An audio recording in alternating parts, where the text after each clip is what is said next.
Hello, it is Tuesday, August 31st, 2021. I'm Chris Remo, and welcome back to my New York Times Crossword Daily Solve. It's a Tuesday puzzle, hopefully not too difficult.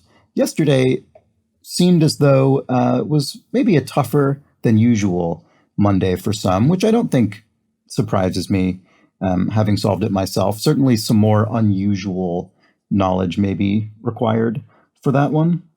And I need to be getting on with things today, so I won't review the clues from yesterday. I'm sorry about that. I'm just going to move right on to today's Tuesday puzzle by Eric Bornstein, edited, as always, by Will Shorts. So, are we ready to get started? Let's say we are. Okay. All right. So we start off with metallic fasteners on envelopes.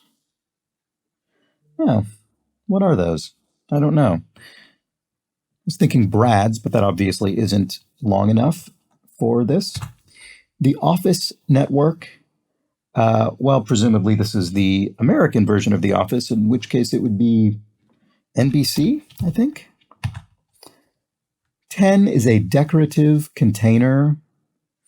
Probably a few things this could be. It could be a vase. 14, a repeated World Cup cry. So when you see repeated, it could mean, it could be a single word that is then repeated, but it could also be the repetition itself, like ole, ole, potentially. Seems plausible.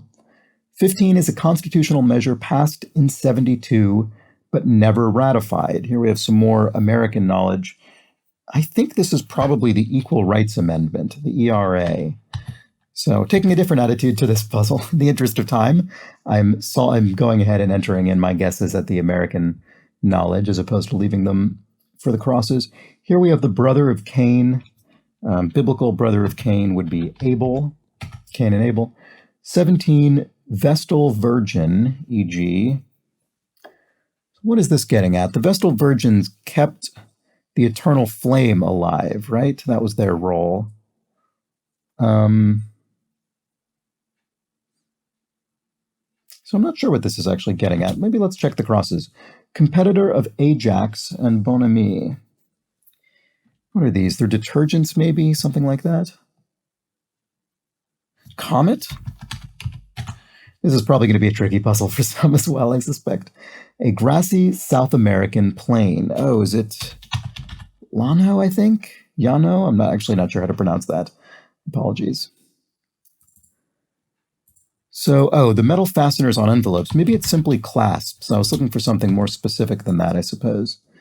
Linguistic quintet. So, a linguistic quintet. So, there are five of these things, and there are 5 spaces. So, in this case, 5 letters, and they're probably the vowels. A, E, I, O, U. Here we have turf. It could be sod, earth. Oh, a Vestal Virgin is a maiden. Okay, once again, was looking for something maybe overly specific relative to what the puzzle needed. Here we have Roman philosopher who said, "Life is never incomplete if it is an honorable one.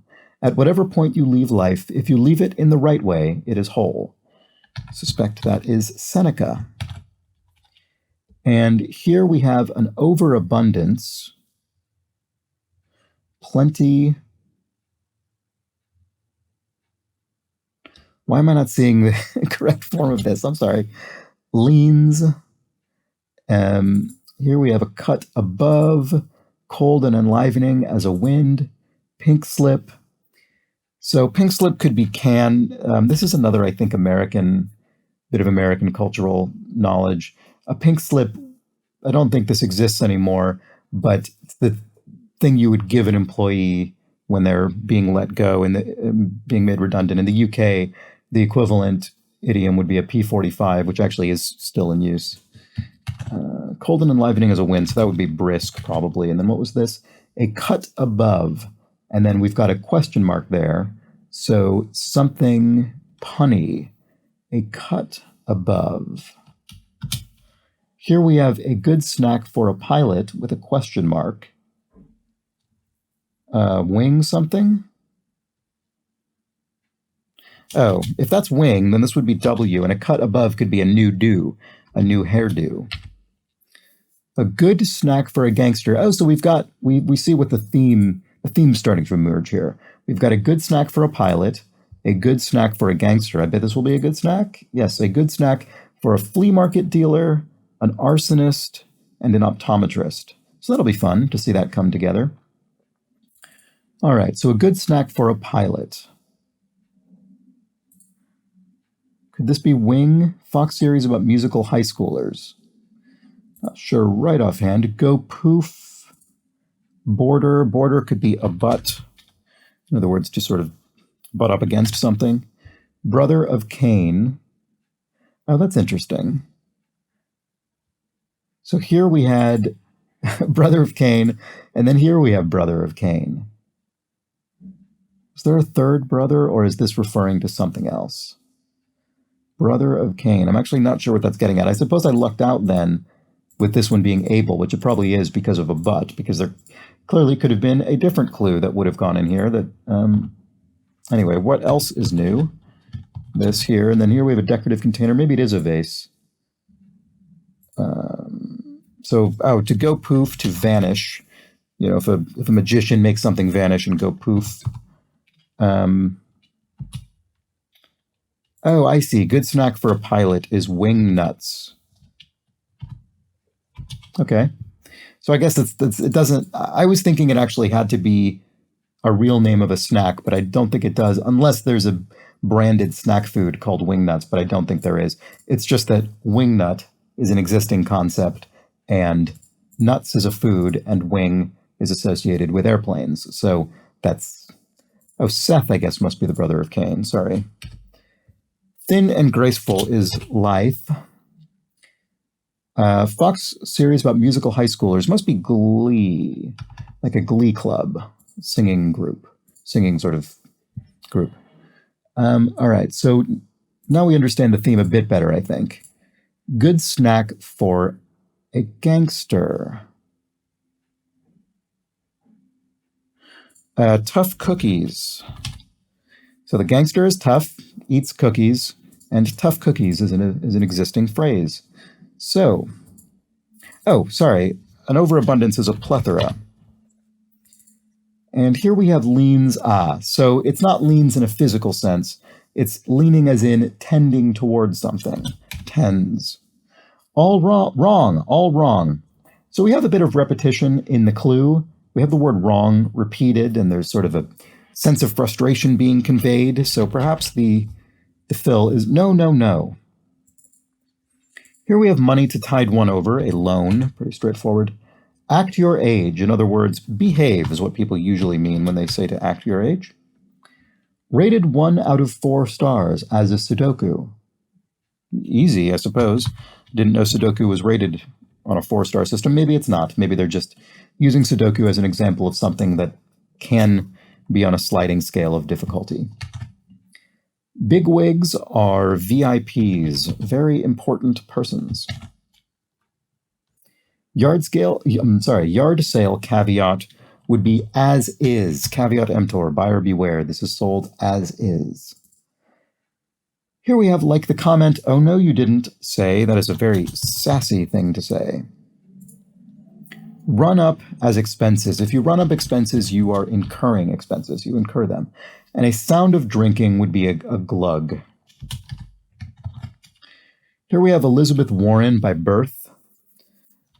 Based purely on the number of letters to fill and the existing O, I'm going to guess this is Okie, somebody from Oklahoma, who we now know actually from yesterday's puzzle is also referred to as a Sooner. So there you go. Here we have blank to differ. I beg to differ, sir. Yeah, right. I bet. Lots of sassy comments in this crossword so far. Yeah, interesting. Sort of maybe not necessarily a theme, but a little, a bit of a motif, maybe you could say, running through the crossword, a light motif. All right, group with peacekeeping operations. NATO, maybe? North Atlantic Treaty Organization that involves the United States and much of Western Europe and others. Good snack for a flea market dealer. Bargain. I'm sorry, I'm not seeing what the other thing is. Probably obvious to many of you. Constant complainer would be a crabbily complaining constantly.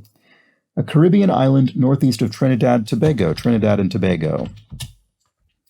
Composer Stravinsky of The Rite of Spring and the Firebird, Igor Stravinsky.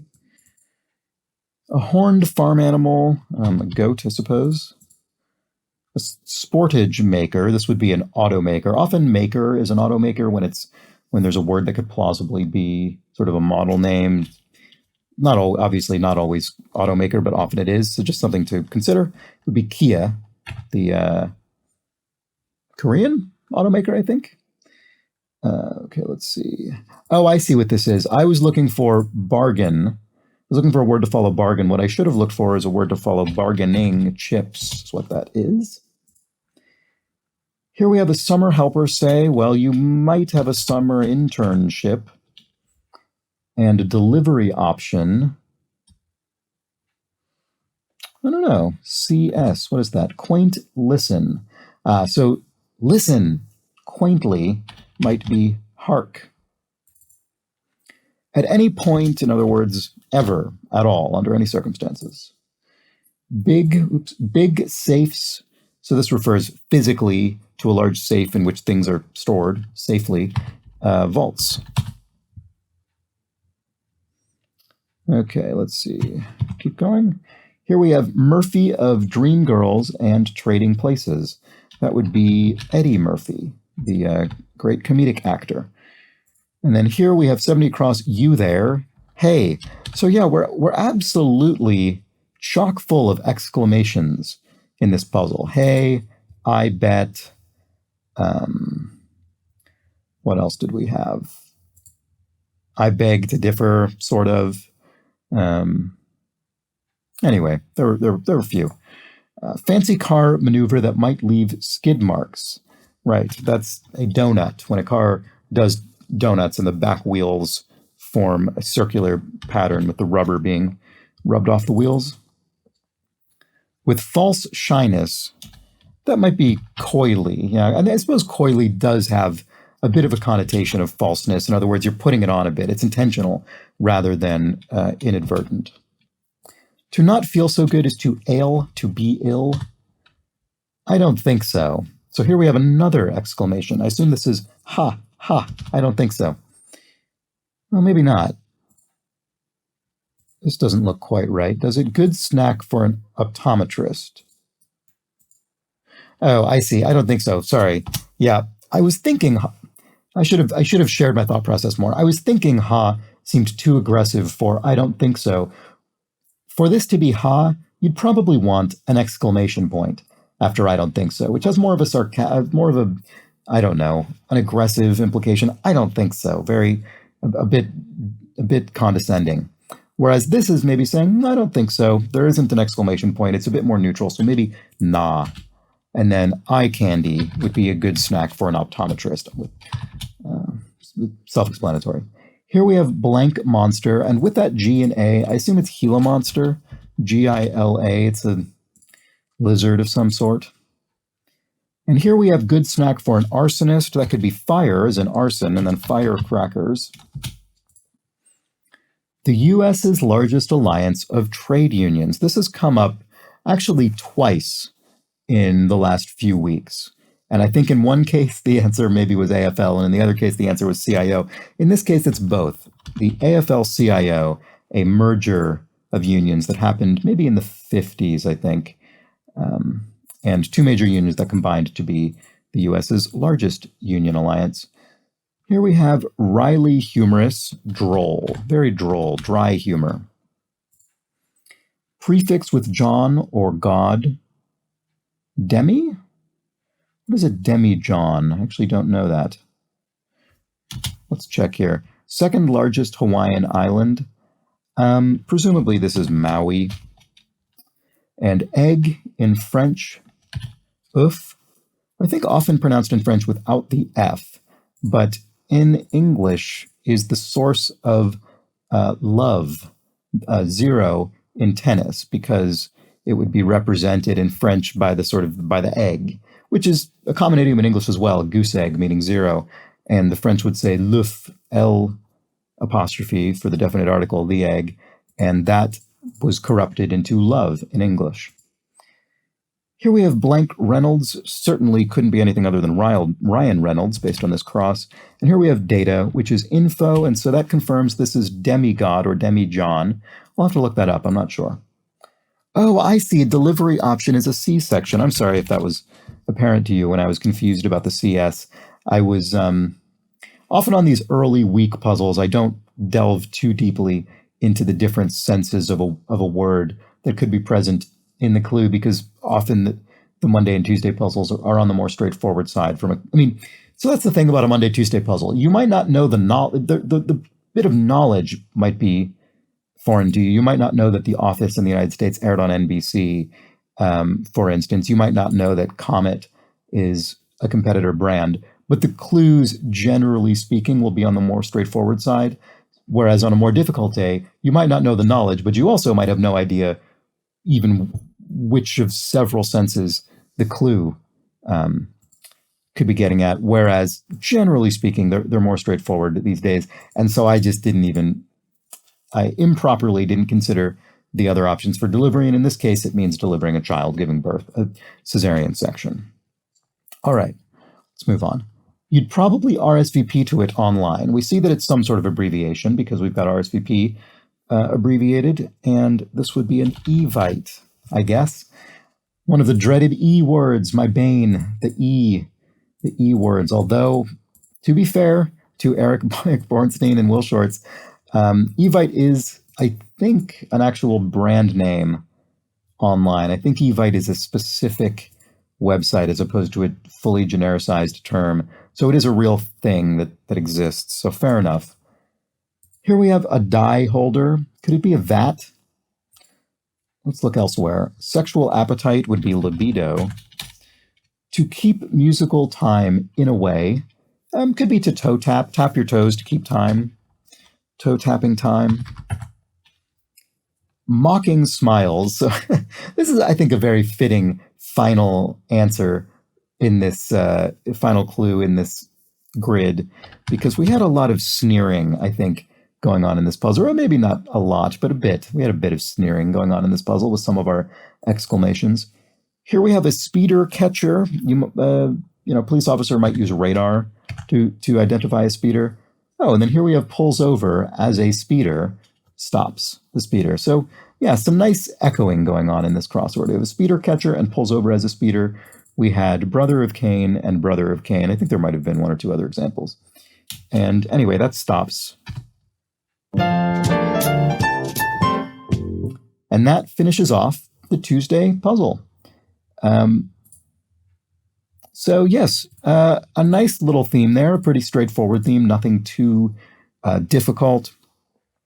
It is one of those themes that, because it's not too difficult to grasp, it can help you fill in some long clues once you understand precisely what's going on. And in this case, I think the first one we filled, Wingnuts, was enough to fully explain, I suppose, the criteria here of the theme. So we saw that we have one word that is expressly a food item, one word that directly relates to the occupation in question, and then a combination that doesn't necessarily need to refer to either of them, but is a common phrase. Although tough cookie, you could call a gangster a tough cookie. And you could say that a flea market dealer has bargaining chips at their disposal, perhaps. Although firecrackers doesn't necessarily specifically refer to an arsonist.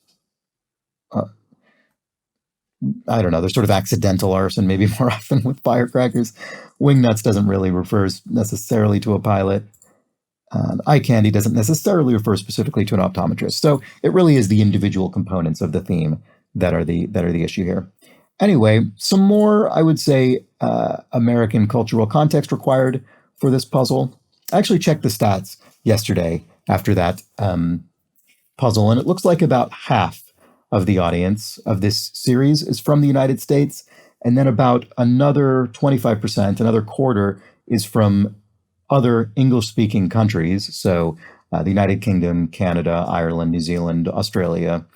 And then the remaining 25% is from everywhere else. So a fair number of people not from the US. So yeah, how did you fare? Let me know. And with that, I will call it a day for this crossword.